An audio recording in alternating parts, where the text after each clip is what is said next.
हमारे मुआशरे में जब जनाजे को कंधा दिया जाता है तो हर कंधा देने वाला बुलंद आवाज़ से कलिमाए शहादत का नारा लगाता है और सुनने वाले बाज़ लोग अशहदु अल्ला इलाहा इल्लल्लाह व अशहदु अन्ना मुहम्मदुर रसूलुल्लाह पढ़ते हैं।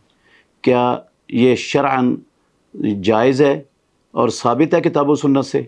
मुहतरम नाज़रीन किराम, रसूलुल्लाह सल्लल्लाहु अलैहि वसल्लम की ज़िंदगी में और खुलाफाए राशिदीन के दौरे खिलाफत में, बल्कि सहाबा रिज़वानुल्लाहि अलैहिम अजमईन की ज़िंदगी में जनाज़ों के साथ ऐसा कोई अमल नहीं मिलता, ना हदीस की किताबों में और ना तारीख़ के ज़ख़ीरे में कहीं किसी ऐसे अमल का नामो निशान मौजूद है। रसूलुल्लाह सल्लल्लाहु अलैहि वसल्लम के दौर में सहाबा रिज़वानुल्लाहि अलैहिम अजमईन जनाज़ों के साथ ख़ामोशी से जाया करते थे।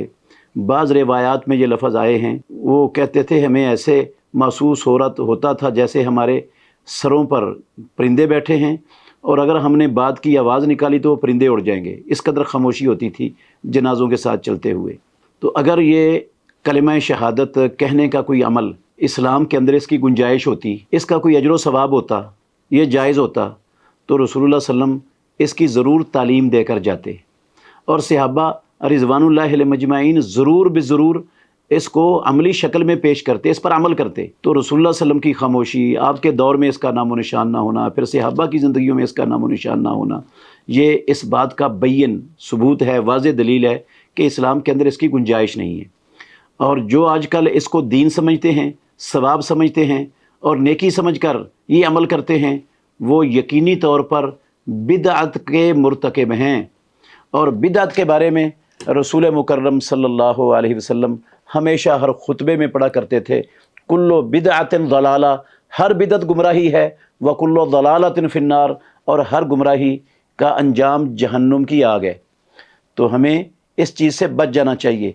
असल में कलिमा शहादत पढ़ने का वक़्त या मैयत को पढ़ाने का वक़्त तब था जब उसकी जान कब्ज़ हो रही थी, रूह निकल रही थी। जब वो करीबुल मरग था ना, उस वक़्त उसको ला इलाहा इल्लल्लाह की तलकीन करनी चाहिए थी। जिस तरह हदीस में आता है, रसूलुल्लाह सल्लल्लाहु अलैहि वसल्लम ने फरमाया, लक़िनू मौताकुम ला इलाहा इल्लल्लाह, अपने करीबुल मरग लोगों को ला इलाहा इल्लल्लाह की तलकीन किया करो, उनको ये कहा जाए कि ला इलाहा इल्लल्लाह पढ़ो। जिस तरह रसूल मुकर्रम सल्लल्लाहु अलैहि वसल्लम ने उस यहूदी बच्चे को जो आपकी खिदमत किया करता था, उसको कहा, या गुलामो कुल ला इलाहा इल्लल्लाह, ए बच्चे ला इलाहा इल्लल्लाह पढ़। उसने अपने बाप की तरफ देखा तो बाप ने कहा, अते अबुल कासिम मुहम्मदुर रसूलुल्लाह सल्लम की इताअत कर। उसने कलिमा पढ़ा और उसकी जान निकल गई।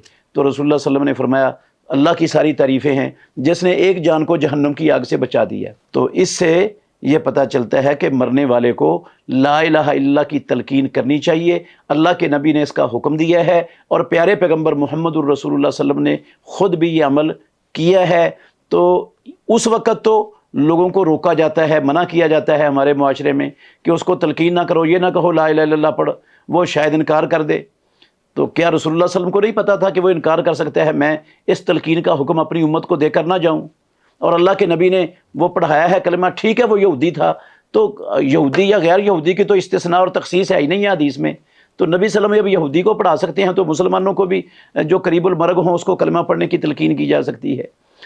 क्योंकि रसूलुल्लाह सल्लम ने फरमाया, जिसकी आखिरी बात ला इलाहा इल्लल्लाह हो गई वो जन्नत में दाखिल हो जाएगा। तो ये तलकीन करनी चाहिए। उस वक़्त तो कोई तलकीन नहीं करता और जब वो फौत हो जाता है उस वक़्त भी कोई नहीं पढ़ता, और जब कंधा देने आते हैं तो फिर कलिमा शहादत का नारा बुलंद करना शुरू कर देते हैं। ये हमारे मुआशरे में इस अमल की हौसला शिकनी करनी चाहिए। लोगों को अच्छे अंदाज से समझाना चाहिए कि ये बिदअत का अमल है और बिदअत गुमराही है और गुमराही का अंजाम जहन्नुम है, ताकि लोग इस बिदअत वाले अमल से अपने आप को बचा सकें।